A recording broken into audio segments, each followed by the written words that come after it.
Sentimen pengundi Cina merindui era pentadbiran Datuk Seri Najib Razak yang sering dikaitkan dengan isu rasuah adalah gambaran tidak adil dan tidak tepat.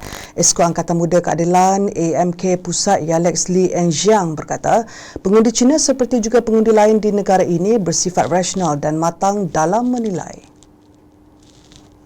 Jelasnya yang juga Ketua AMK Cabang Tebrau, mereka berkeupayaan menilai prestasi serta integriti kepimpinan berdasarkan prinsip tadbir urus yang baik dan ketelusan. Justru katanya dakwaan timbalan Presiden Parti Ikatan Demokratik Muda Amira Aisyah Abdul Aziz bahawa segelintir pengundi Cina mula rindukan zaman pentadbiran Najib adalah tidak tepat. Kenyataan sedemikian adalah tidak bertanggungjawab dan berpotensi mengelirukan masyarakat, khususnya dalam suasana politik semasa yang menuntut kejelasan dan ketepatan fakta. Sebagai wakil rakyat dan ahli politik, setiap kenyataan awam mestilah berlandaskan data yang sahih serta membawa kredibiliti.